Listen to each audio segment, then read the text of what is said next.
In New England, we have a whole spectrum of different fossil fuel plants. Most of those are on the slower side of the spectrum. And looking forward, there's a variety of different technologies that we could see more of on the grid. There's long duration storage technologies. There's the potential for hydrogen. And it's important to be sending the proper price signals for the reliability value that each of those types of resources will provide to the system so that we bring the right ones on. Is our guest today, Jason Frost. Hey, Jason. Hey, Bruce. Hey, Jeannie. Thanks for having me. Oh, thank you for being here. I am super excited that we're doing this episode. And partly it's because I've been doing this work for a really long time, sometimes as an expert, sometimes as a mom. And whenever really good ideas come up with the powers that be, whether it's shutting down dirty plants or raising up renewables, there's this one big word that they throw at you and it's supposed to shut you up. Reliability. Can we do some good stuff? Reliability. Anyway, so I think we get to hear from you about what's going on in New England and making the whole system reliable. Is reliability important, Jason?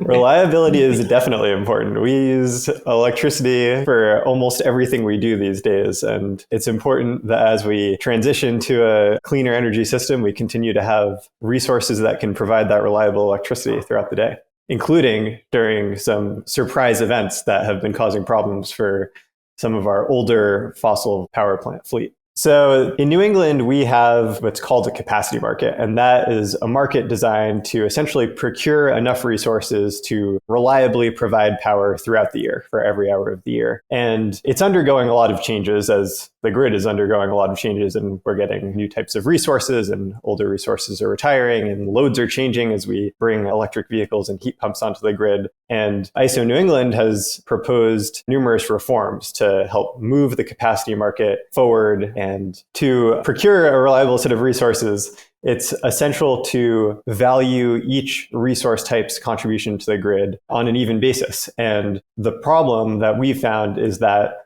older, slower coal and oil plants primarily don't provide the same reliability benefits that a lot of other resources on the system do provide. And that leads to risks when we have unexpected grid events where these resources are too slow to show up in time. Can you tell us what happened on December 24th of 2022? Yeah, December 24th this past year was a cold one, and this was also Winter Storm Elliott across much of the country. And it was a particularly stressful day for the grid because cold weather means more people turning on their heat pumps and other appliances and higher electric loads.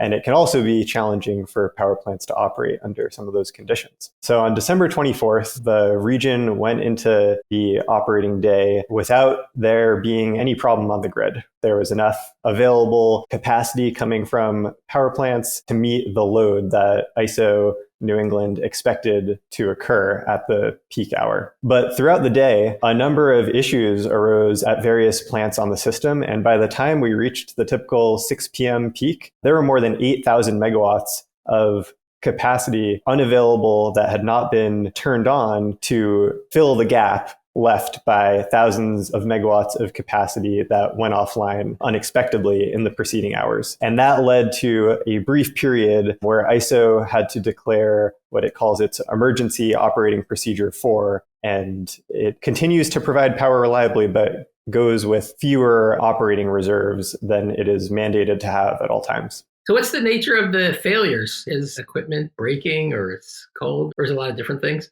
There's a lot of different things. Sometimes the cold weather can impact failures directly. So, resources kind of just mechanically struggle to deal with the weather that's going on. Sometimes there are fuel procurement challenges where there can be limited fuel available specifically on gas pipelines during colder days. And sometimes issues just arise from turning on plants that haven't been turned on in a while and that rarely run. One other issue that occurred on December 24th is that imports from some of our surrounding regions were lower than anticipated due to some transmission issues that occurred over in Quebec. So the New England region was able to import less power from Quebec unexpectedly as well, and that contributed to the shortfall.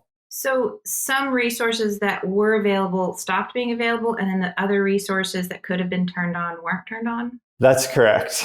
So between around noon and 6 p.m. on December 24th, there were a few thousand megawatts of resources that either unexpectedly went offline due to mechanical issues, or in the case of Quebec, kind of reduced imports into the region. And that led the region to end up in a period of reserve shortage when ISO needed to call its emergency operating procedures. And at that point, typically you would look to other resources on the system to fill in some of the gaps and address that reliability challenge. And there were 8,000 megawatts of resources that in theory were sitting on the sidelines available.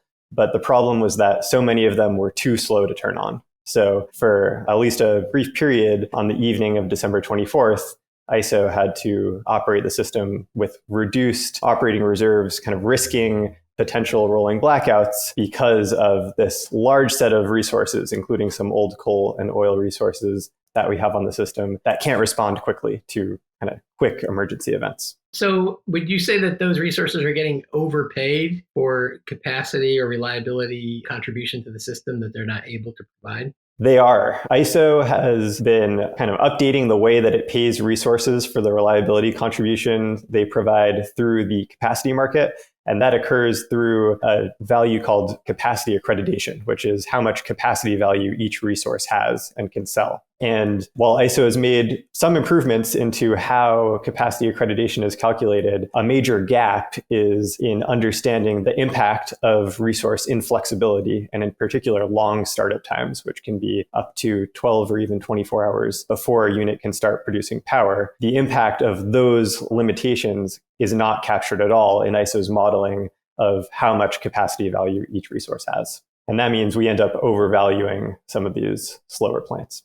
So looking forward, this seems like an important problem to fix. How are we going to fix this? It is, and it's going to be important to fix as we continue to move through the clean energy transition and due to the climate crisis, see increasing kind of short-term surprise events happening to the grid. We, in our paper, looked at one option to address this challenge, which would be to do more sophisticated modeling that actually accounted for the uncertainty inherent in operating the system on a day-to-day basis. The ISO's current modeling, it has a perfect ability to forecast what's going to happen in the next few days. And if you know exactly what's going to happen tomorrow, you can turn on a really slow plant far in advance, and you don't necessarily notice that you have a problem there. But we proposed that ISO consider a more sophisticated modeling framework that actually put these surprise events into the model so that the model could actually see the challenge associated with having a system of really slow resources. You're saying we need to expect the unexpected. Exactly. So in terms of flexible resources, I would imagine that a battery is something that can go on quickly and go off. And I hope that would get a high capacity value or valued for its flexibility.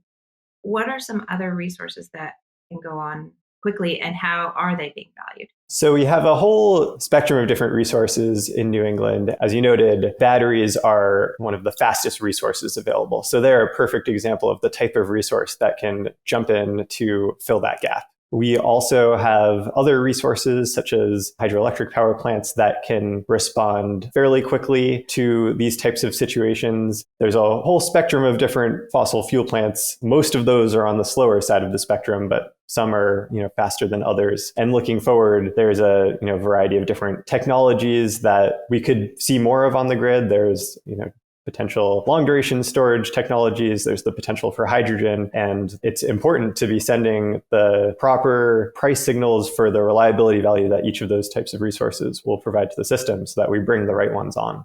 You mentioned the report, so I'm guessing that report has graphs. You didn't show up to the Energy Nerd Show empty-handed in terms of graphs, did you? No, of course not. So this figure shows really what went wrong on December 24th. It starts all the way back in the morning at 8:30 a.m., which is when ISO New England comes out with its morning report each day.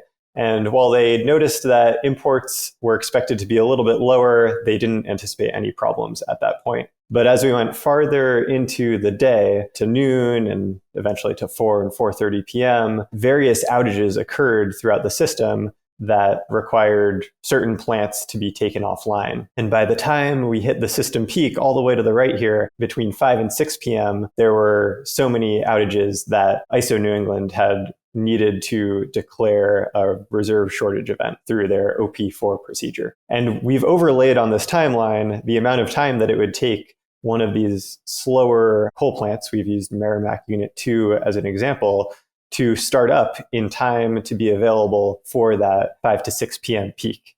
And with a startup time of about 12 hours, that plant would have needed to start to begin the process of coming online at 6 a.m. long before any of these challenges were known. So by the time the grid operator knew that there was an issue going on, it was too late to turn to a plant like Merrimack Unit 2. As part of our analysis of how these slower, less flexible plants are operating, we looked at specific units and how they started up on a bunch of different days over the last about 5 years, from 2018 to 2022. And we looked at a variety of days when the unit was turned on, but had not been operating in the previous days. So that's what's called a cold startup event. And that tends to be the type of instance in which these plants take a longer time to slowly ramp up. And as you can see on this chart, Merrimack Unit 2, which is a coal-fired unit, couldn't get up to even what's considered its minimum operating capacity of around 120 megawatts until at least 9 or 10, and more often about 12 hours of startup time or operation. And it took even longer for it to get up to its full capacity, which was closer to about 300 megawatts, shown at the top of this chart. You can see how if Merrimack's not already running on a day where something happens to the grid, it's going to take a long time before you can count on getting any power at all out of this plant.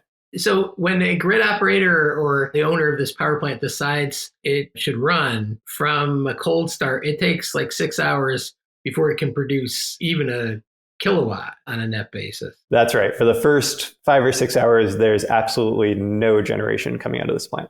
What are they doing? They are starting to warm up the boiler kind of slowly to prevent any mechanical damage associated with fast temperature changes, typically. So did Sierra Club hire Synapse to do this report? They did. Sierra Club was interested in digging deeper into this challenge associated with less flexible plants. And so they asked us to look at both how resources are actually operating and how much of a problem this is on the ISO New England system. And we looked at 7 different units powered by coal, oil, and biomass to get a sense for how long these units are taking to start up. And then we also looked at how frequently the region runs into events where we need kind of quicker resources to respond to uncertain situations. And we found that there is quite a bit of uncertainty, obviously, that the system faces on a day-to-day basis. And there are a significant number of these slower resources that can't respond and can't help improve system reliability during those types of events. So how can this information be useful to Sierra Club and even to lay people who may not be working in the industry? This information should inform how we think about valuing the reliability contributions coming from all of these different resource types. Hey, Jason. Hey, Bruce. Alice needs the room. I think we've hit our time cap, but this has been a great episode. Thank you so much. Thanks for being on the show.